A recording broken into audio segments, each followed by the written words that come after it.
This episode of the ZuLoo Podcast is sponsored by ZuLoo Inc., a benefit corporation dedicated to the goal of universal access to toilets, hygiene, clean water and sanitation through the power of social enterprise. Learn more at ZuLoo.com. Okay, but how is this working? This is a company out of San Francisco. They're making beer out of wastewater. Interesting. Which, beer kind of tastes like wastewater. But, there's not a whole lot of... Yeah. Welcome to the ZuLoo Podcast, where we talk all things poop, toilets, and sanitation. Through insightful news, impact stories, and quirky humor, we aim to discuss and highlight the critical role toilets play in whisking poop out of our lives, the impact toilets have, or lack thereof, in the health and wellness of humanity, and what ZuLoo is doing to help solve the current global sanitation crisis. Hey everyone, welcome back to another wonderful episode of the ZuLoo Podcast. I am here with Darren, and we're so happy that Corinne is joining us again. Welcome, Corinne. Corinne came back. She did. So yeah, happy. We didn't scare her away. Yeah. So happy to be here. We had to talk her into it. Please, can you just come back? Everything's more fun when you're here. So Yeah, exactly. we hope you come back for another one after this too. I think I will. Okay. channel your cool Vermont vibes. Yes. And we Yeah. all clearly got the memo on the glasses today. Yep. Yes. Yeah. It's glass. Yeah, Darren is sporting what do you think it is? his These Brad Pitt aviators Yep. that we're super into. I know you might have thought it was Brad Pitt, but Yeah. it's actually Darren. Actually, guys, it's still just Darren. Clearly. If you think I'm Brad Pitt, you need glasses. Yeah. Yeah. Okay. Well, today we're going to talk about some really fun stuff. But first, we are going to highlight one of our wonderful products from the marketplace. Darren, I'm going to let you take it from here. Well, I think Corinne should take it from here. You were talking about this, as you know, in the marketplace, where every purchase helps us build toilets, we have a number of different categories. One of those categories is gut health, right? Because if your gut ain't right, you ain't right, right? So we're super happy to have partnered with Mixhers. We've had Cody Sanders, their founder, on the show a number of times over the years, and we struck up a partnership with Mixhers about this is a product called Her Greens, and it is for support your gut health. Maybe, Corinne, you seem to be the most excited about it. Sure. Maybe tell us about it a little bit. Sure. I actually so when they brought this out and said Mixhers was going to be a part of this episode, I was like, oh my gosh, I just met them at the Gluten Free Expo.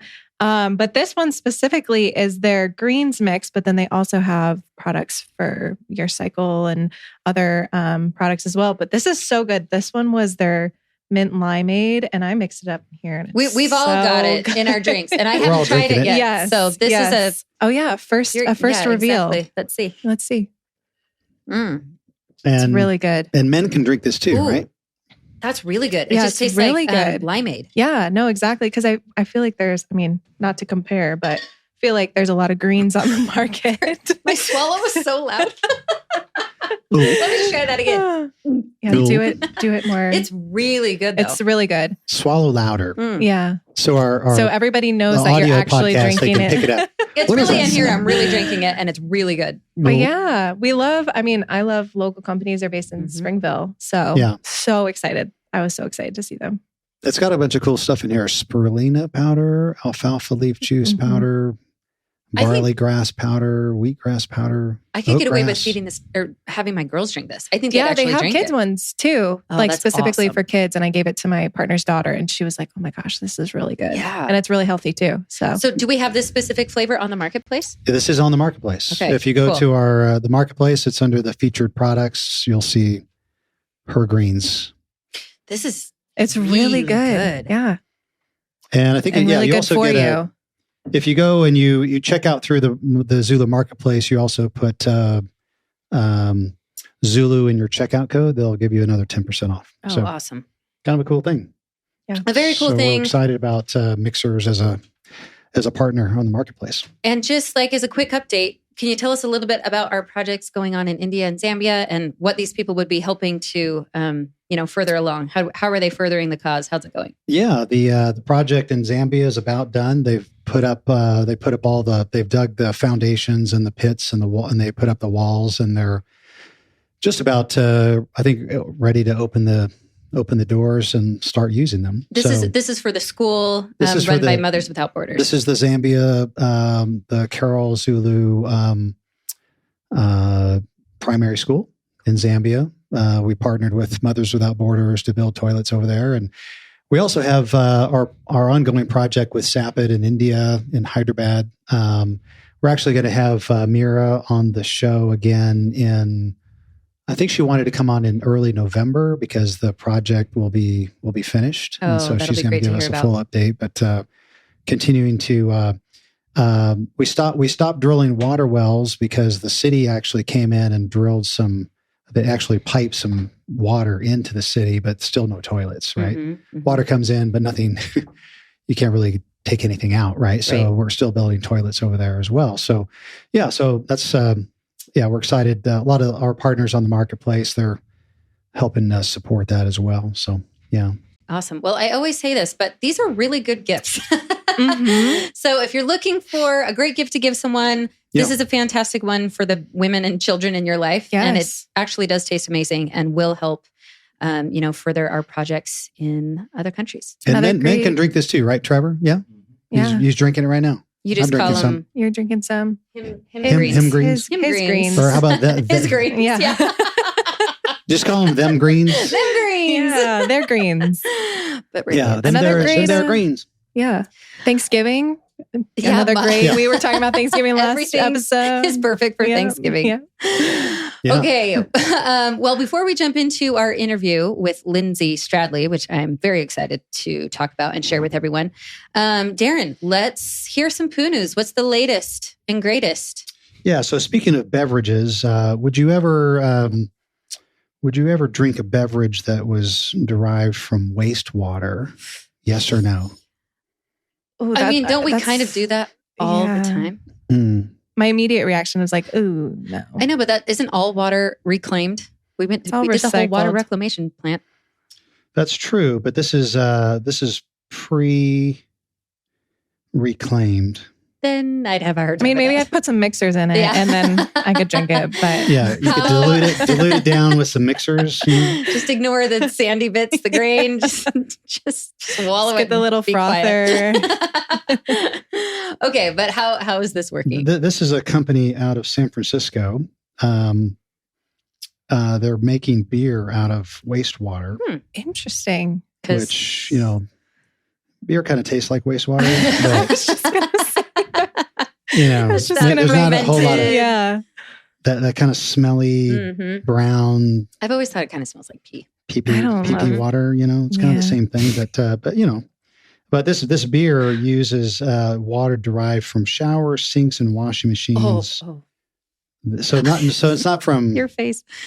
It's not from toilet. So there's like gray water, black water, right? Black water is your, your poo water. Poo-poo water. Mm-hmm. Gray water is, it's gray, your right? Laundry it's water. Like for a so they're using it to make this brand of beer, and they're doing it. They're doing it sort of a publicity stunt because they're trying to bring awareness to, hey, this is obviously in California, water is a huge issue. Mm-hmm. Conservation of water. Just water in general, right? But they're trying to say, hey, we could reuse some of this water for other purposes. Okay, so I'm going to expose my ignorance on how water in your house works.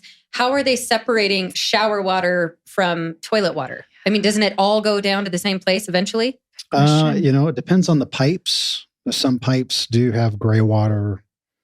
They separate the sewer, like the poo-poo water, the black water from the gray water. And in this case, they're able to separate it. At least they say so. And all this being said,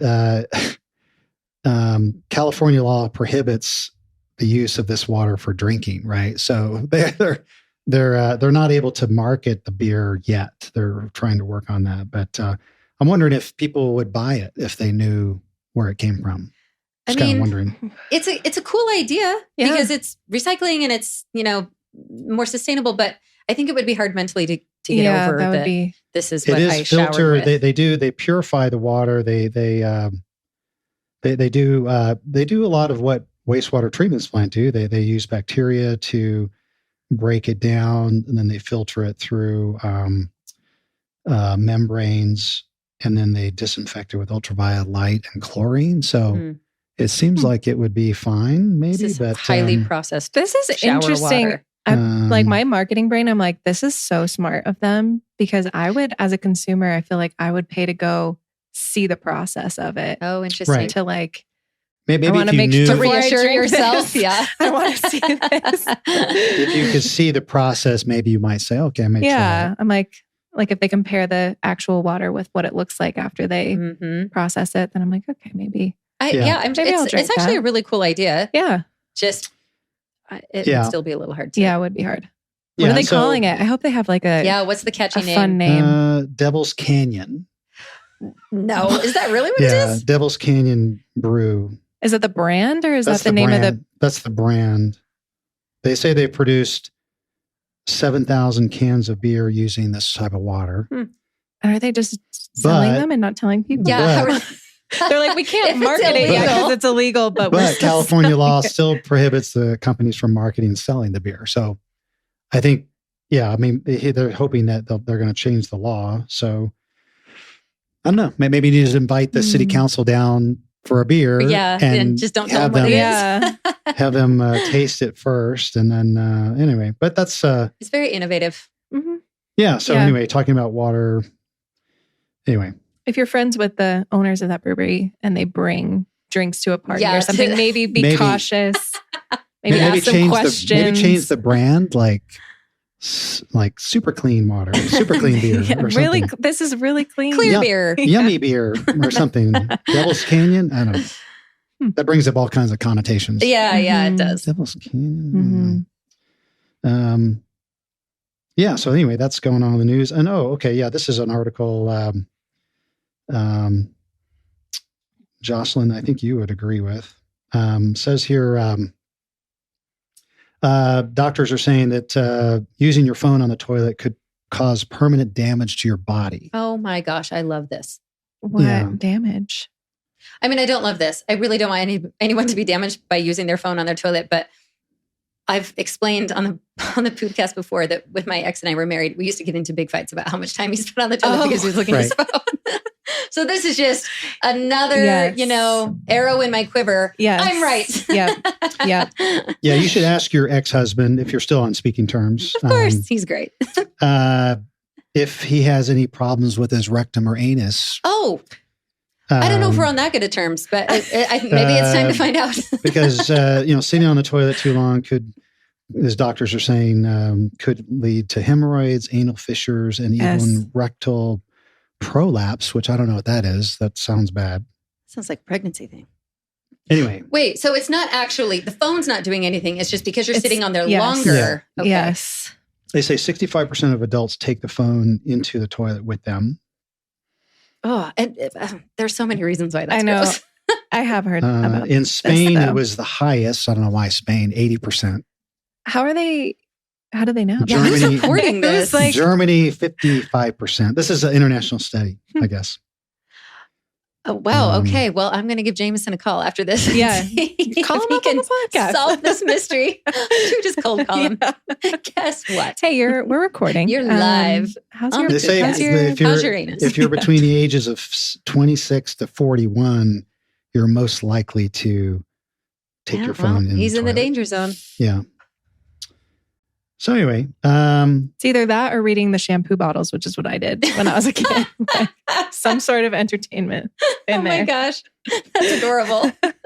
Did it cause problems? Did you end up with hemorrhoids? No. Yeah. No. But I have heard that before. But I would also recommend a poop stool if you guys don't already have one. Like the squatty potty? Yes. Yeah. Yep, for sure. Got those. Yep. Mm-hmm. Yeah, those are essential. Yep, right? They are. Anyway, so I feel another vindicated. arrow in your quiver. Yeah. Good job. There you go. Yes. There you go. More ammo to use with your ex if you need it. If he ever makes you angry, you're like, I got another one. Guess what? No, not that you're keeping score. Right? No. You've moved beyond that. Fortunately, it's not my issue anymore, and I don't have to worry about it. That's right. But, Jameson, be careful. I still care about you. Jameson, if you're listening, he's always writing in. Yeah, I know. Yeah. He always sends these long... You haven't heard my side of the story. Yeah, we need to have Jameson on the show over here and just see what happens. I'm super interested. We do have some pretty great poop We stories. have viewers that would pay money to see that.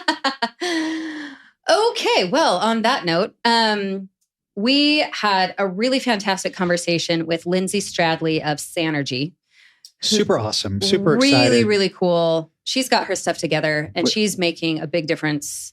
Yeah, we've been following her for years, just as a fan, just like, wow, this is amazing what they're doing in Nairobi and different these urban cities where there is no, like I were talking earlier, when we do our toilet projects in India, we've got the ability to usually build them like an outhouse, like 4 or 5 feet away from the house. You've got ground to build the earthworm toilet system. A lot of these cities, they're in an apartment block that's like 10, 20 stories high. Yeah. There is no earthworm option, and so Sanergy is just our heroes, just going in and making it happen, Yeah. From sanitation to entrepreneurship to agriculture, she's really making a big impact in each of those areas, and has a fantastic TED Talk that kind of explains why infrastructure in these places, it's just not possible for them to do some of the things that either we have or like in India, what they're doing. Yeah. So anyway, without further ado, let's jump into Lindsay's interview. Hello, everyone. Welcome back to another episode of the ZuLoo Podcast. I am Jocelyn, joined, of course, by Darren. And today we are sitting down with Lindsay Stradley. And Lindsay, we are really excited to hear about your organization. I kind of want to just pass you the ball and let you explain, kind of who you are, your background, and a little more about Fresh Life and Sanergy. Sure. Yes, I'm excited to be here. Like you said, I'm Lindsay Stradley, and I am the co-founder of the Sanergy Collaborative, which is a group of companies that works on sanitation really through a circular economy approach. So looking at how do we address sanitation in ways that capture the nutrients from sanitation and use that in part to subsidize, pro-poor sanitation service delivery like around the world. So that's the vision of the Sanergy Collaborative. And then within that, I'm the executive director of Fresh Life, which is a sanitation services organization. So we focus in particular on great sanitation service delivery in dense urban areas, most of which don't have sewers or poorly functioning sewers, and we can provide great non-sewered alternatives. So we started in Kenya 12 years ago, and now serve 250,000 people in Nairobi, Kisumu, and Eldoret here in Kenya, and are just about to start work in Lusaka, Zambia as well. Oh, wonderful. I have so many questions. I did a lot of research on your site. I listened to your TED Talk. I thought it was fantastic. But I'd like to know how you ended up in the sanitation space, what brought you there, and then how you decided to focus on Kenya specifically. Sure. I have always been really passionate since I was a young child, really passionate about issues of urban poverty. And I grew up in Atlanta, Georgia, in the US. And, I think growing up in cities, you see poverty and you experience poverty differently than in rural areas or, less densely populated, where you're sort of, confronted by why is it that I get to live in the house that I do, and I drive past every day people who are unhoused, and don't have enough food to eat. And you're really just directly confronted with that. So since I was a little kid, that's been like the passion and sort of the big picture problem that I was really motivated to solve. And it's been in the through line as I went to university and focused on a lot of learning and figuring out how I could make a difference around urban poverty, from policy and activism, getting arrested on behalf of unions, leading a large homeless service organization. Wait, I want to hear about how you got arrested. I wanted to figure out, how do you make change in the world? And and I was really, I was very involved in the labor unions. I went to college at Yale, and Yale has a lot of very active unions across all different kind of categories of employees, including graduate students were trying to unionize. They're one of the first graduate student unions organizing at the time. And so a lot of students, undergrad, as I was, and graduate students joined some of the union negotiations and protests for, is more of the general staff of the university. And so it was the largest mass demonstration in Connecticut state history, at least at the time. And it seemed like one small thing that I could do, along with 10,000 other people, or I don't remember how many, to try to make a difference. But it gives you a sense. I mean, I tried. This was the thing that was motivating me, and so I looked at all the levers, from indeed, the sort of social justice protests, nonviolent protests, to direct public service, policy, and finished college still feeling like none of them, I hadn't yet figured out how was I going to make the most difference. So I joined Teach for America, which sent me to New Orleans to teach high school math. And I joined Teach for America in part because I love children, I love teaching, and I wanted to make a difference directly in the classroom, but also kind of from the learning, or you might even say selfish perspective, I wanted to have a more direct experience, kind of living and having a day-to-day impact within the kind of inner city, within that sort of dense urban environment, like where I work today, and figure out like what's motivating, what are the problems, where do I jump in, and so I taught, as I said, high school math for 2 years, and had just started teaching my third year. Finally ready to just enjoy being a 20-something in New Orleans, and Hurricane Katrina hit the city. And so that was, I guess, in some ways, my the biggest push to kind of, if that makes any sense, to how I, later ended up in Nairobi and focusing on sanitation. Even before Katrina, I had realized, I sort of had that, maybe not one aha moment, but a series of conversations with my students who were preparing to go to college and thought that I was pretty crazy to have moved from Atlanta to New Orleans, where, there were no jobs. And they said, even if I go to university and I get a good, and I graduate well, I'm not going to get a good job. So what's the point? I'm going to have to move to a different city. So I'd had that, it clicked ultimately that you need to create jobs while solving a critical social problem. So whether that was education or ultimately sanitation, they have to go hand in hand. That sort of core fundamental issue, along with stabilizing the economy, the livelihoods of the community where you're working.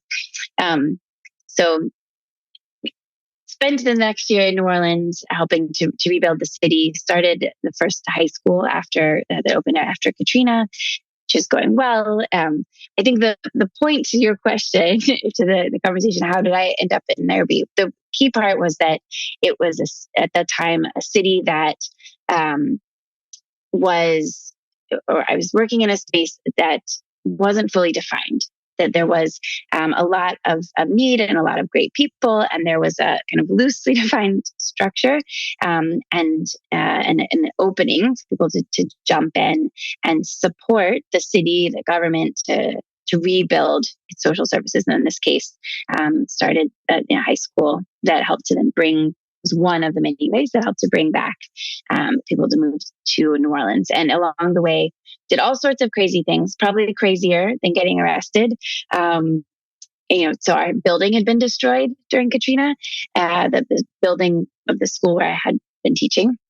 And so there's a lot of sanitation issues related. I mean, when Hurricane Katrina came through New Orleans, a lot of people don't focus on that, how bad the sanitation problem was. I mean, they focus on the Superdome, right? That was sort of a disaster by itself, but then the rest of the city was floating in its own shit, right? Yeah. No, it was, it looked very, by the time we got back into New Orleans, it didn't look that much different than the informal settlements where we work, in Nairobi. And in order, when we had to get a school building, so we negotiated with the state to say, can you give us some building that you're not going to use? And so I went in and I got to view all these school buildings. And you're exactly right, Darren. People lived in the schools, so especially if they were had 2 or 3 stories. People lived on that second or third story as the waters flooded the city. And so of course you just find shit on the in the halls, in the classrooms where people were living, bathrooms no longer worked. Sort of confronted by the realities of what really happens when all public services, fail. And so kept going into buildings, literally pulling out textbooks to sort of aggregate for students to use. But along the way, you're exactly right, was confronted by what does it look like when there's no sanitation services, there's no functioning toilets, basically. So fast forward, went to grad school a few years later, and one of the very first ideas, one of the things that had been in my mind and my now co-founder's mind, were ideas that sort of all came together to form Sanergy. And we had the great fortune of having 2 years of grad school at MIT, where we got lots of feedback and lots of support from the university to travel and learn from people in Kenya who had tried to work directly on sanitation and say, how do we, what do you think of this idea? What have you tried about this, and spend time in the informal settlements with people that we work with now and get feedback on our maybe crazy ideas and enough feedback that then when we graduated 2 years later, we, a week after that, moved to Kenya, and that was 12 years ago. Wow. You and your family, because I think I remember you said at the time of the TED Talk, you had toddlers, 2 of them. Was that right? Yes. Yeah, exactly. So my kids are now 8 and 9. So they were both born here in Kenya. So I moved so I have 2 co-founders, one of whom is my now husband. And so he and I have 2 kids that born and raised here in Kenya that grow up still to this day. As I said in my TED Talk, we talk a lot about shit in our house, not always using those words, but we talk a lot about poop, and it's very normalized in this way that I forget is not normal. But it's great. My 9-year-olds have not lost that. Well, I want to talk about specifically what systems Fresh Life is implementing, because the website was great. It was really, really cool to see these examples, these very practical solutions that you guys are using in these communities. But I really loved, the title of the TED Talk was Why We Need to Talk About Shit, right? Do I have that correct? And, you mentioned that you guys talk about it in your house, but you also said, here in the States, the majority of us, we don't even consider that a topic that we need to have because we flush it and forget it. We are so unaware because it doesn't affect our lives directly on a day-to-day basis. So I wondered, how do you suggest facilitating those conversations, especially with young kids? Because I'm a mom, I have 2 little girls. I would like them to know that we're super lucky and it's rare that we get to have this system that just completely takes it out of our lives and we never have to think about it. So what are some ways you suggest, bringing up this conversation with kids or, family members, friends, to just make us a little bit more aware of some of the issues that, the rest of the world is facing that we just don't have to deal with? seemingly. Yeah. See, exactly. Seemingly. I mean, I think, the U.S., so many cities in the States are facing really kind of looming crises around, their very aging sewer, piped and piped water and sewage networks. And so I do think our kids are actually going to be exactly the ones that will have to deal with these issues, in the States. And so you're totally right, Justin. They need to be aware and be thinking about them now, can get out ahead and think about how can we potentially, leapfrog or, instead of maybe in some places going in and repairing things, what are better ways to provide great sanitation that may use less water, less energy, be less, emit fewer greenhouse gases in some cases, depending on treatment, the treatment method. So, I think it can really just start, depending on the age of your kids, from anything from asking, like, where do you think it goes? Once you've flushed that toilet. And they probably, as kids, actually have thought about it a little more, or might have more interesting, creative answers than your average adult if you were to ask them. So I think it would lead pretty easily to a really interesting conversation. And then so many people are actually on septic systems, and so there's opportunity to actually explain, more specifically what happens and the kind of really active management that's needed to manage septic waste. So depending where you live, there's sort of different immediate conversations available. And then beyond that, I think being able to talk about that, just like you said, these are, whatever that is, if sewer connected or septic connected system, are some of the ways, a couple of the ways to manage to manage our waste, but they're not the only way in there. I think it's really important that we don't all grow up, we don't raise generation to think that there's sort of this binary world. There's like great sewer systems, and there's like everybody else, as opposed to like, oh, there's lots. The goal is, how do we all have great sanitation user experience all the way through, right, to safe treatment and ideally reuse, or at least safe disposal, and along the way minimize water and energy and greenhouse gas emissions. And there's going to be a lot of better ways to do that than what we've been doing. And so challenging, like, how can you think about this differently? So I think we've seen certainly my kids and up through kids, people in their teens and 20s now, so naturally challenge systems that they see as bad for the climate, bad for the environment, and so that may also be a way to kind of bring it home to people, to motivate kids to think more about it and come up with new ideas, or be open to new ideas. Mm-hmm. Yeah, and you mentioned New Orleans. I mean, it just takes one event like that to make it. I mean, it's toilets are the great equalizer, right? It's like we're just one step removed. I mean, that system goes down, and all of a sudden you are third world, so to speak, right? Immediately, right, within a day or so. It's like not that far removed, and like you mentioned, a lot of our systems are, they're not even in the flush and plumbed world. They're not in great shape, right? Either. You look at London, right? Yeah. The place of toilets, and they've got their own problems, right? So we've been fans of Sanergy for a long time. Been following you guys. Just the way you've implemented. It's really great how you've implemented a business model around the collection of, especially in urban areas, right? It's one thing to do it out in a slum where you've got maybe some contact with the earth. Like a lot of the toilets we build in India, the earthworm-driven toilets that we build, have that ability. But then when you look at an apartment block, you don't have, or a highly dense urban setting, you just don't have those options.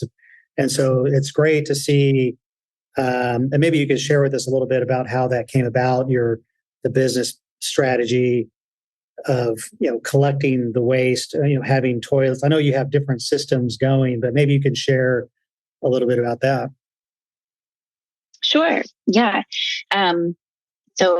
Indeed, first as an overview, our primary sanitation service delivery model within Fresh Life, within the Sanergy Collaborative, is what's called container-based sanitation. So think of these like cartridges directly under the toilet. So as soon as you use the toilet, the waste, our toilets are a urine diverting technology. So one cartridge will have the urine, the other cartridge will have the feces. And then our logistics team will come to the toilet every 1 to 3 days, lift up the top, seal each of the 2 containers, remove them, and replace them with clean, empty containers. So you've got a totally fresh new toilet to go again. So that's the overview. That most of our toilets are what we call private shared toilets. So you're looking at, a few households that all share like one dense compound, or like you said, one floor of an apartment where you don't have space to put a toilet in each and every sort of one room household, but can have a great toilet or multiple toilets shared by those neighbors. We also do have in-home toilets for individual households that have enough space. And in both cases, it's the same basic technology, the same service delivery model. And you're exactly right that when you have in a more rural or what you might call peri-urban or suburban setting where there's more space, you can do things really differently. You can have you can have a toilet for every household because you have space to do that. And if you have enough space, you're right, you can even have toilets that have kind of composting in situ, right? That like right there within that toilet, you can have a lot of different really cool technologies that can do that composting, or do that kind of waste management sort of on site. And when we looked at this challenge now, more than a decade ago, we wanted to sort of flip this paradigm. What we saw was that for the poor, for the urban poor, solutions that have been implemented said, okay, let's centralize the service delivery. So meaning make everybody kind of walk to like a central point for a good toilet, like a toilet block, right? And then, but also then kind of somehow do the treatment within the community. So sort of essentially decentralized treatment, as compared to sort of a citywide or even, kind of obviously a lot of treatment facilities are, multiple per city, but more aggregated. So again, that paradigm of that centralized user experience, but kind of decentralized relative to city level, decentralized treatment. And so this seems backwards. Within a dense urban area, it's really unsafe to have people walk distances to reach a toilet. And it's just really inconvenient. Like nobody wants to do that. I don't want to do that. If I wake up in the middle of the night, I only want to walk a few meters to get to my toilet. So we want to have the toilet be just as close, just a few meters away. So you want it convenient and safe, right? So get that decentralized user experience. So how do we get a toilet as close as possible to each person, to each household? But then centralize the treatment for a few reasons. Probably most important is just the safety of it. We don't need to have, each and every person doesn't need to become backyard human waste composters when you don't even have a backyard. There is not space to safely manage human waste at a like household or even neighborhood level in really dense urban environment. So safety, we want to centralize that treatment, and then also to create new opportunities for figuring out what you might do with it. So if you have a lot of innovation, a lot of investment that's put into different kinds of treatment and reuse opportunities, you can do more interesting things, and you can access better markets when you have larger volumes than sort of each and every little person kind of composting their own amount of waste. So safer and better economics, essentially. Those are the key principles. And the very direct example that we tried to draw from, like where it is just solid waste, like trash collection in the States or in a lot of the West, right? You put your waste outside. You take your trash bin outside, once or twice a week. Someone takes that trash away and they manage it. And so, well, why can't we just do the same thing for really good sanitation? Just, every few days, someone's going to come, take the waste away, and safely manage it. So that was the direct parallel that we drew on in developing our service delivery model. So when it's in someone's home, it's a private restroom, are they paying? Is it like a subscription? So you pay for someone to come and take it away. And then you also have, these more shared restrooms. People are running those as like franchises, like businesses. Is that right? Yeah. So, yes, we have. So all of our toilets are on a monthly subscription. So basically, for a flat monthly fee, you get the toilet and all of the services that go with it. Probably most importantly is that regular waste collection. And so that basic service model is the same across all the different sort of customer groups. Our what we call our Fresh Life toilet, our flagship toilet, is primarily residential. So about 80% of our network is inside residential compounds. So that's shared with a few of your neighbors within, locked gate, safe access 24 hours a day. And in that case, our direct customer is the landlord or the caretaker, sort of the entrepreneur who has, set up that housing, often lives inside that same plot. So they are one of the neighbors, and then they've rented out rooms to their neighbors, and they're sharing that facility. So that one landlord is our direct customer who pays us on a monthly basis for the toilet and the services. About 10% of our network of our Fresh Life toilets is in schools and other community institutions like health clinics, churches. So in these places, again, you have like one key leader, like the head teacher or the principal or the head of the clinic, the pastor, who is our direct customer, paying on a monthly basis, and then they're providing that the toilets to their students, patients, parishioners. So in both of those cases, residential or schools and community setups, there's not a direct charge for the toilet, per toilet use. It's baked into what you're paying for your monthly rent. It's part of the infrastructure that you get as a residential tenant.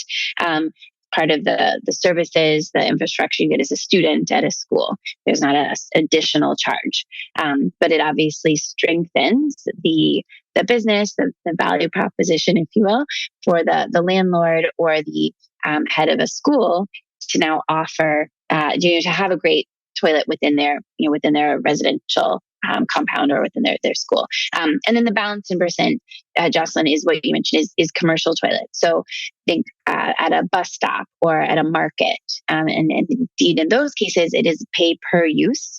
Our direct customer is the entrepreneur who runs that small business.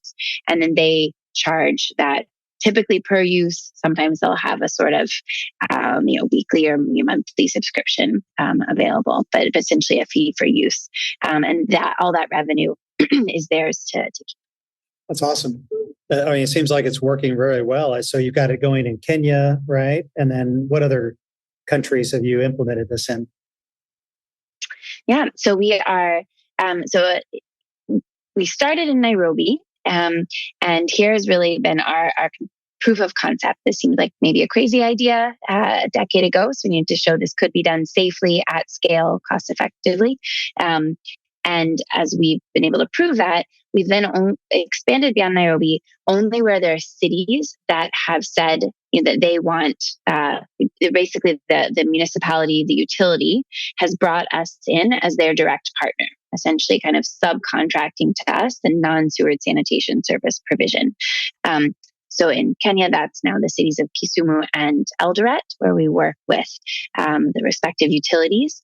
And we're just starting right now in Lusaka, Zambia, with Lusaka Water Supply and Sanitation, the utility there. So all of those are like direct operational partnerships with utilities. We're in similar conversations with utilities in Uganda and South Africa. And then we've also done kind of technical advisory work, essentially tried to leverage all of what we've learned, through failure and trial and error and improving along the way. We now know how to do this really, really well, consistently every day at scale. And so we tried to take that as a essentially consultant to cities and countries around the world. So working with private sector companies like Kohler Company, helping them design a new container-based toilet, with small private sector entities and big, international NGOs. For example, working with Mercy Corps in the Democratic Republic of Congo to try to set up non-sewage sanitation in parts of DRC. So in all these other places, we've tried to say, how can we leverage what we've learned to help other people do this better and faster? Because it's going to take all of those things. It's not going to be just a lot of Fresh Life toilets. It's going to take everybody to leveraging the learning from Fresh Life and other great sanitation actors to really accelerate great pro-pour sanitation around the world to serve that half the world that doesn't have safely managed sanitation. Lindsay, I think it's really, talking to you and listening to your TED Talk, it's easy to look at the global sanitation crisis and feel so overwhelmed and think this problem is so big. We've missed the boat somewhere along the way. How do we fix this? But in your talk and in the conversation we're having with you today, you're bringing a lot of hope that there are people on the job, there are people being innovative, there are jobs being created. Like there are solutions here. We just need to know what they are. And, for people back in the States or people listening wherever they are, how can they help? Like, how do you suggest people get more involved? Or, are there ways to help your organization further the cause?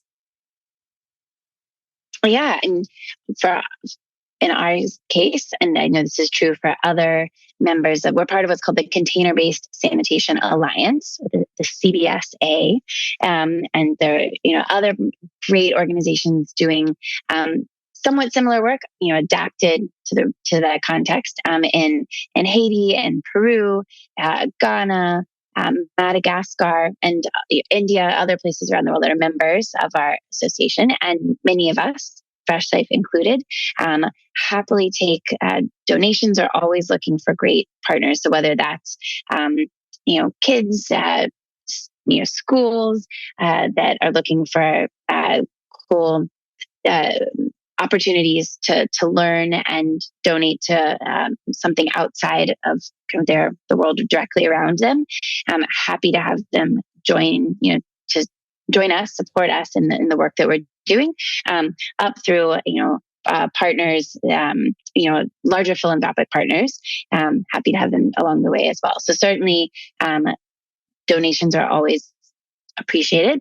I think there are also other ways to really engage, and as we talked about, make sure that kids are thinking and learning about the intersection of sanitation with pretty much all of the other things that we're trying to solve within the Sustainable Development Goals, right? I mean, health, environment, how to sustainable cities, climate, water, all of these things are massive problems that we're thinking about all the time.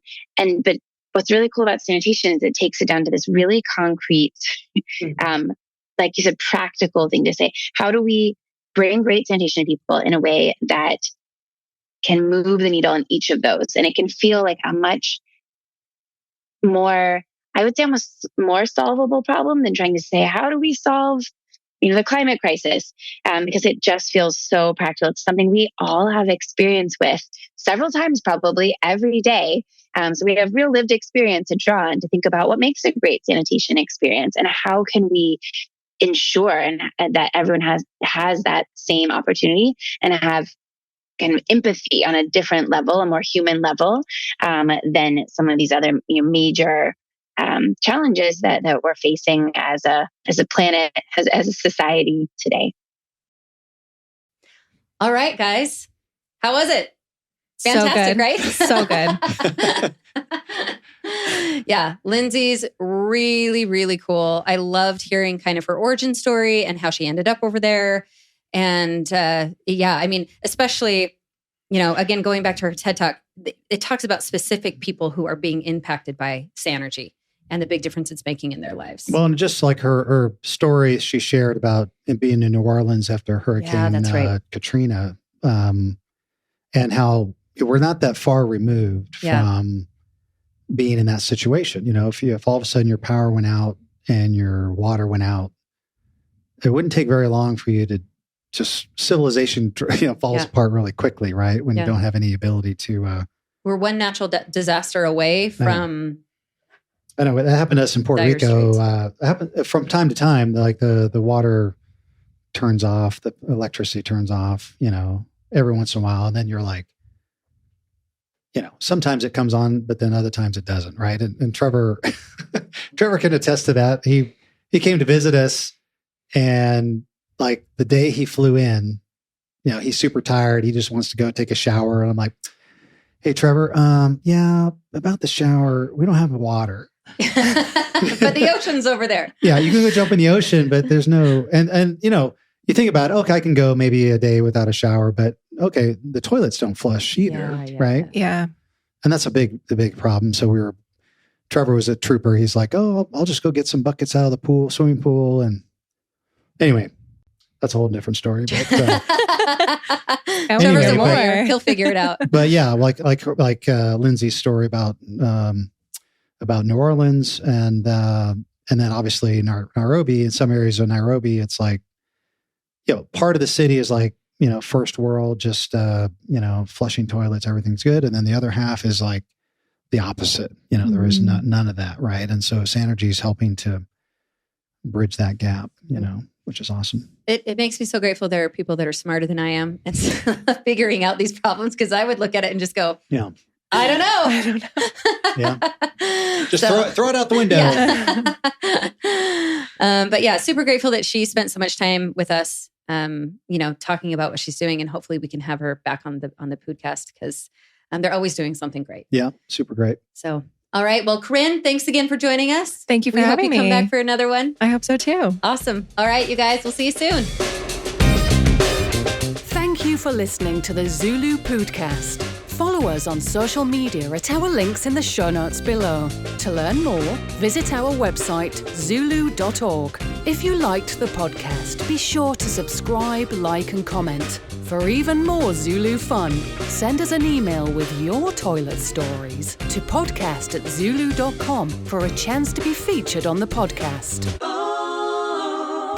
This episode of the ZuLoo Podcast is sponsored by ZuLoo Inc., a benefit corporation dedicated to the goal of universal access to toilets, hygiene, clean water, and sanitation through the power of social enterprise. Learn more at ZuLoo.com.